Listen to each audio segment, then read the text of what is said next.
Dans cette vidéo, je vais vous parler. Bah alors, c'est bizarre. Téléphone portable, mobile. Est-ce qu'il y en a pas parmi vous? Je la refais. Dans cette vidéo, je vais vous parler des téléphones portables ou mobiles. Je vais pas vous montrer parce que je l'utilise.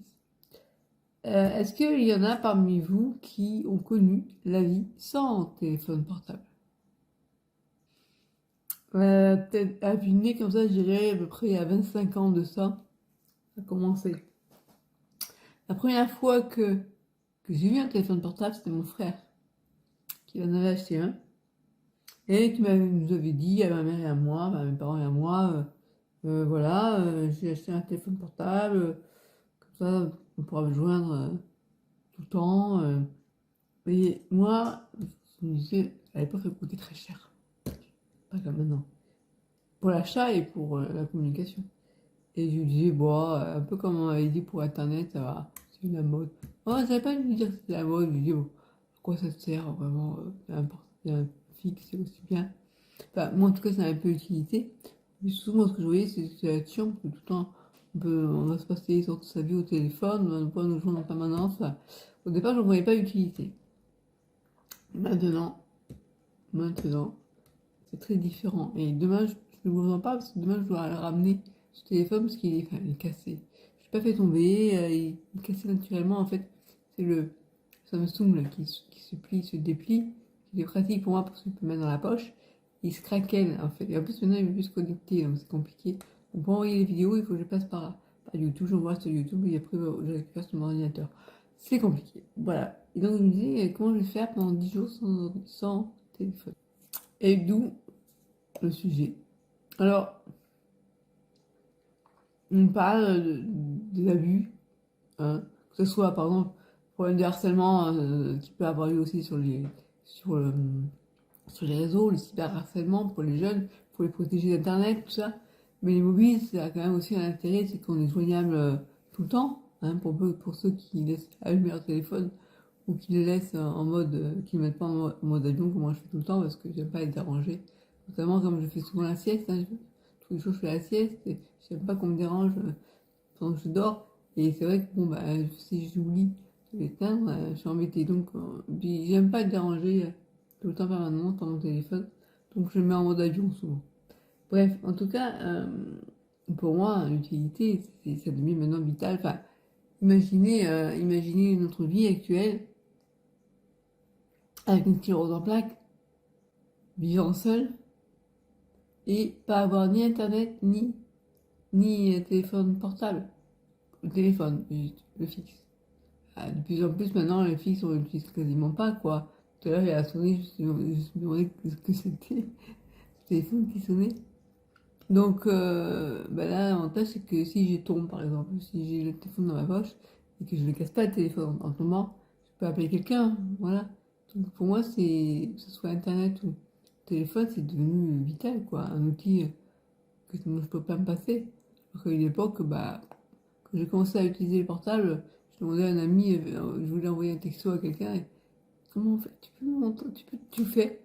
Non, non, non, il faut que tu apprennes à le faire, sinon tu ne sauras pas le faire. Voilà, je me souviens de ça. Tout début, moi, le téléphone portable. Bref. Et maintenant, bah, c'est indispensable, quoi. Voilà, donc je voulais savoir ce que vous en pensez, vous. Mais maintenant, il faut éviter aussi les abus. On est tenté de tout le temps regarder ce qui se passe. En plus, on peut avoir, dès qu'on a une information, et moi je suis très curieuse, on va regarder sur Internet et on l'a, quoi. Voilà. Donc, euh, la vie serait très différente si j'avais pas de téléphone portable. Difficile, hein. Et donc demain, il faut que je ramène le téléphone, hein. Enfin, il faut que je l'envoie par la poste au fabricant. Et c'est Free qui me l'a vendu. Mais le problème, il vient du fabricant, donc il faut l'envoyer au fabricant. Et ben, j'espère que Free vont me prêter, je sais pas pour faire de la pub, mais j'espère qu'ils vont me prêter un téléphone, sinon, comment je vais faire? Il ne faudrait pas rester sans. Euh, voilà. Voilà. Voilà, que dire de plus là-dessus. Ce qui n'est pas évident en fait, c'est de trouver un juste équilibre entre une bonne utilisation et une mauvaise. Et la bonne utilisation, c'est quand on a besoin, par exemple, pour appeler en cas d'urgence. Moi, ça me permet de communiquer avec les aides de vie. Si elles sont en retard ou si elles ne peuvent pas venir, elles peuvent me communiquer elles aussi. Internet, ça me permet d'avoir une communication avec mon médecin. C'est généraliste en visio pour avoir des consultations. Mon neurologue, ça me permet aussi d'avoir de mes nouvelles. Voilà, et donc c'est vraiment, vraiment indispensable. De l'autre côté, il ne faut pas être tout le temps scotché à son téléphone. Et des fois, on peut en abuser. Voilà. Moi, je pense que je suis à la limite. Ben, je pense pas que je suis pas super accro, mais je suis un peu accro. À force, je suis devenue. Voilà. Et là, par exemple, je trouve ça super utile que mon téléphone puisse m'enregistrer. J'ai pas à prendre ma grande caméra, grosse caméra. J'ai pas une caméra comme ça quand même. Mais j'ai pas à brancher ma caméra sur un trépied, sur. Là, c'est mon portable qui se plie comme ça et franchement, c'est génial. Ça, c'est vraiment une bonne idée, même si ça déconne, mais bon. Et donc,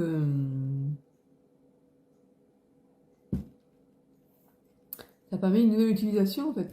Ça m'incite à faire plus de vidéos que je ne pourrais faire si je l'avais pas. Par contre, parce qu'on l'a tout le temps sur soi, eh ben, on est incité à l'utiliser. Si moi je vois une communication qui est diffusée, je suis curieuse d'aller voir ce que c'est. Et du coup, bah, si t'es en plein milieu du repas, bah, ça te perturbe. Ça, c'est pas bien. Et alors, des fois, je me force à pas l'utiliser, du coup, je le mets à recharger. Ça, c'est bien. Il est là-bas. Et puis, bah, d'ici la fin du repas, si j'allais dire, je me lève, je sors de la table pour aller chercher quelque chose, j'ai envie d'aller le prendre. Et puis, des fois, pas bien, faut pas faire ça pendant les repas en général, pour deux raisons. Ma mère elle nous a toujours déconseillé de regarder la télé à table, c'est quelque chose qu'il ne fallait pas. Et regarder son téléphone à table, c'est pas bien non plus. Souvent, il est incité à regarder des vidéos ou des messages, bref. Et, d'autre part, parce qu'on risque des fausses routes quand on est à table et qu'on a une sclérose en plaques, qu'on a intérêt à être bien concentré sur ce qu'on fait. Voilà. Moi, ça m'est arrivé non de faux, ça m'est arrivé de prendre un verre d'eau et puis d'être devant l'ordinateur, d'être dans mes rêves, et puis je bois le verre et voilà. Je prends une gorgée, et même des fois avec un bonbon, ma salive, et m'étouffer parce que j'étais pas concentrée, j'étais pas dessus. Donc quand je bois,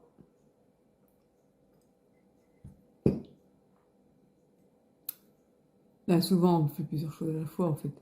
On peut très bien boire et penser à quelque chose, mais il serait mieux, plus judiciable, ouais, non, plus judicieux, plus judicieux quand tu bois ou quand tu avales quelque chose, d'être dans la conscience de ce que tu fais. Parce que sinon tu peux avoir des fausses routes. Moi ça m'arrive des fois d'avaler et au moment où je veux avaler, ben, ça reste bloqué là. Et je sens l'aliment qui est là et je n'arrive plus à avaler. Ça fait bizarre. Dans ce cas-là, pour m'aider, je prends un peu de purée ou un peu d'eau et ça m'aide. En principe, il déconseille de prendre de l'eau quand tu vas t'étouffer, mais là je suis pas encore étouffée, c'est au moment où ça va décider entre passer là ou passer là. Bref. Que dire de plus? Voilà, donc tout est un juste équilibre, ce que j'ai dit. On est tenté de regarder son téléphone.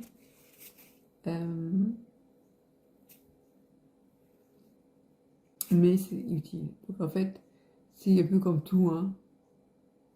Avant, je regardais pas mal la télé à une époque, avec mon père notamment. Puis maintenant, je l'ai plus. Mais je regarde quand j'ai besoin de regarder vraiment TF1. C'est de m'asseoir. De Voice Kids, j'aime bien ça. Et là, je regarde l'émission sur Internet. Voilà. Ben voilà, je crois que j'ai tout dit. Dites-moi, vous, ce que vous en pensez. Est-ce que vous pourriez vous passer de votre téléphone? Moi, j'utilise surtout pour appeler les médecins, pour pouvoir être joignable avec mes aides de vie. Par exemple, quand Leïla doit venir le soir, elle me dit, quand elle me fait fou bon, ce qui arrive souvent, elle m'a promis qu'elle le ferait, qu'elle allait faire attention. Enfin, que maintenant elle pourrait être un peu plus disponible les prochains jours. Bah, ça permet d'avoir une... Non, bah, je viendrai pas ce soir. Bon, sinon, je ferais comment? Téléphone fixe, oui. Mais à l'époque, euh, ouais, avec les textos, c'est vachement plus rapide de voir tout de suite si c'est un message ou pas. Bref, c'est comme ça. C'est la vie qu'on a actuellement. Les avantages, les inconvénients, comme dans tout. Hein. J'ai connu, j'ai envie de dire ça, mais je voulais faire le parallèle aussi avec le Minitel. Moi, j'ai été une adepte ouais, du Minitel, il fut un temps. Et ma mère, elle s'en souvient parce que j'avais dû dépenser 6 000 francs, je me souviens à l'époque. Et en fait, compte, c'était tellement énorme cette somme que on avait pensé que c'était le voisin d'à côté qui avait une CB et d'ailleurs, il le faisait. On entendait des fois quand on était au téléphone, et sa CB, hein, il nous entendait une conversation, c'était pas très légal tout ça. C'était il y a longtemps, hein, il y a 30 ans. Et j'ai jamais avoué à mes parents que si j'avais bien dépensé cet argent, en fait, sur les 36 15 dial, un truc comme ça, enfin, pour communiquer avec d'autres personnes. Et, et donc, finalement, France Télécom avait dit, bon, bah, ils nous avaient retiré, je sais pas combien. Et ouais, après, il y a l'Internet. Et Internet, tout de suite, j'ai dit à ma mère, maman, prends-moi Internet, parce que franchement, pas te dire ce que ça va me servir, mais je sens que ça va me servir. Puis à l'époque, comme j'étais phobique, je passais beaucoup de temps, toute la nuit, je regardais sur les forums à la phobie, tout ça, ouais, bref. Ça m'a beaucoup aidé à communiquer avec d'autres personnes à l'époque où je pouvais pas sortir de chez moi. Mm. Maintenant, c'est la maladie qui m'empêche de sortir. Voilà, je vais parler d'unité là, qu'est-ce que je vais dire de plus? Mm. Je sais plus. Mm. Ça y est. J'ai connu les téléphones. On faisait des touches. Vous les connaissez? On faisait comme ça. Puis après, tu avais la tonalité. Puis on pouvait écouter avec le. Il n'y a pas de haut-parleur, il y avait un deuxième écouteur qu'on mettait sur l'oreille. Ah, l'antiquité, ce truc. Ah, c'est bizarre. Puis à l'époque, les communications, c'était cher. C'est pas comme maintenant, quoi. Vous avez dit, on fait le numéro là. 04 67. Un bip, bip, bip, bip, bip. Voilà, franchement, on vit dans un monde tellement différent entre maintenant et il y a 40 ans, quoi. C'est fou. Vous imaginez? J'ai connu aussi le VHS hein, pour enregistrer avec les magnétoscopes. Euh, mon père, enfin, mes parents et moi, on enregistrait beaucoup à la télé, donc les émissions. Après, il y a eu donc le DVD. Le DVD, ça a été révolutionnaire. MP3 pour l'audio. Oui, j'ai connu aussi des cassettes audio. C'est une autre époque, quoi. On vit dans une autre époque. Et ah, j'ai laissé une gratuite, pourquoi? Et là, les jeunes, quand ils voient ça, ils disent c'est quoi ça? C'est une antiquité pour eux. Je sais pas si mon frère il a gardé, s'il a laissé dans l'ancienne maison de mon père. Hein. J'ai pas pris, finalement, j'ai tout laissé, je crois, ouais. Bon, c'est parti du passé. Hein. Si, je crois que j'ai gardé quelques cassettes VHS avec le magnétoscope. Si, j'en ai gardé un, je crois. Mais c'est vraiment antiquité, quoi. C'est fou, hein. Ouais, et dans 50 ans, ça sera. Maintenant, à ce qu'on vit, ça sera une antiquité. Tu vas voir que ces caméscopes, ça sera passé et que maintenant, ils seront tout petits, miniaturisés et tout ça. Ça va être encore autre chose. On sera pas là pour le voir. Hein. 50 ans, quand même. 104 ans, ça fait beaucoup quand même. Voilà. Bref, euh, c'est tout ce que je voulais dire. 15 minutes. Et voilà. J'ai fait une vidéo de 15 minutes. Pas mal quand même. Pour parler du téléphone portable pendant 15 minutes. Voilà. Est-ce que j'ai d'autres des choses à dire? Euh, Bah oui, il fut un temps, on pouvait pas choisir le, la, la sonnerie de son téléphone. Ça aussi, c'est déjà on pouvait le faire sur le fixe, déjà c'était sympa. Puis une sonnerie, maintenant avec le téléphone portable, on fait ce qu'on veut. Euh, Franchement, je pourrais vous parler du progrès dans une prochaine vidéo. C'est bien ou c'est pas bien, ben, c'est comme pour le téléphone. Moi je dirais, il y a des choses bien et des choses pas bien. Voilà. Et en tout cas, pour les gens qui ont une maladie chronique, bah, le progrès, c'est quand même plutôt profitable parce que, encore une fois, communiquer avec l'extérieur, quand on a du mal à bouger, comment on fait, quoi. Donc, c'est vraiment je vis dans une bonne époque, je pense, pour ça. Avec une sclérose en plaques. Vaut mieux vivre maintenant qu'il y a un siècle, quoi. Parce que quand il y a un siècle, attends, on est en 2023, 1923. Si, il y avait déjà la sclérose en plaques, mais c'était pas aussi connu. Ça a été euh, découvert par Charcot en 1800 et quelques, fin 1800. Ouais, ça existait déjà avant, hein. Après, ça vient des Vikings. Les Vikings, ils avaient la sclérose en plaques. Bref, là, vous voyez, hein, je suis bien renseignée. Ça s'appelait la sclérose en île, un truc comme ça. Ouais. Enfin voilà, si vous avez des questions, n'hésitez pas à me les poser. Je sais tout. Non, je sais pas tout, mais quand je sais pas, j'aime bien me renseigner. Autour de moi, mes proches, ils le savent. Dès qu'il y a quelque chose, je sais pas répondre, allez, je vais me renseigner. Comme je sais bien me renseigner, ça va. Parce que je sais faire des recherches, en fait. J'ai quand même passé une thèse pendant 4 ans, 4 ans de recherche. À force, on sait comment ça se passe. Qu'est-ce que c'est? Voilà, voilà, voilà, j'ai tout dit. Écoutez, on aura parlé de ça. Bye bye. J'ai oublié, je voulais vous montrer ça. Mon premier téléphone portable, je l'ai toujours. Vous imaginez? Enfin, non, c'est pas mon premier. Mais c'est celui que j'ai gardé le plus longtemps. Je crois que c'est un Samsung. C'est pas la merde, hein, parce qu'il est tombé dans... si vous savez ce qui lui est arrivé à lui. Il est tombé plusieurs fois, bon, ça encore. Il est passé à la machine à laver, non pas à la vaisselle quand même. À laver le linge. Une fois. Et parce que il est resté dans ma poche. Et la devis, je sais pas, elle a fait réparer. Non, pas la fait réparer, c'est que elle a tout de suite ouvert et elle a séché la batterie, tout ça, et, euh, et elle a amené à la réparation, je sais plus ce qu'ils ont fait, bref. Mais donc là, il a remarché, et puis moi, une fois, il est tombé de ma poche, et il est tombé dans le lavabo, j'étais en train de me laver les dents, et du coup, il a pris un peu l'eau. Et donc, je fais pareil, j'ai séché au sèche-cheveux. Et au début, ce qui se passait, c'est que quand on appuyait sur l'écran, on voyait c'était comme une condensation, enfin, ça faisait c'est pas un verre comme ça, enfin, il y avait des marques. On voyait qu'il y avait de l'eau dedans, quoi. Puis finalement, petit à petit, l'eau est partie. Et bon, il veut plus que je lui mette une carte SIM. Il veut plus téléphoner. Mais on peut encore l'utiliser. Donc moi, je m'en sers pour faire un bloc-notes, quoi. Et, euh, et en même temps, il me donne l'heure, jour. Et donc, je note les choses dessus. Ouais, pour vous montrer, bon, il se fait un peu bien, du coup, je lui mets une scotch. C'est une antiquité, ce truc. Et je le garde quand même. C'est comme une lunette, là, que je porte quasiment plus. Que je ne m'en plus du tout. Elles sont tellement tachées.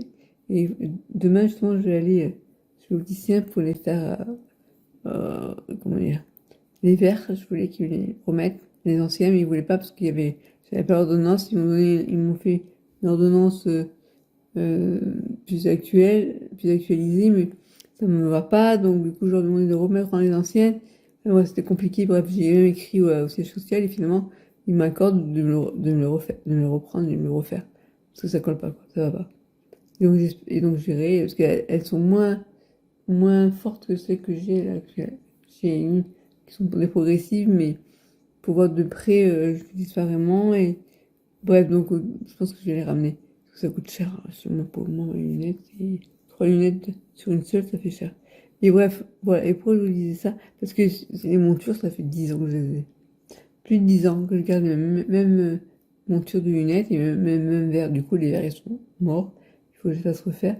Et la monture, je la garde. Je la garde. Voilà. Bon, sur ce, j'ai fini de bablatérer.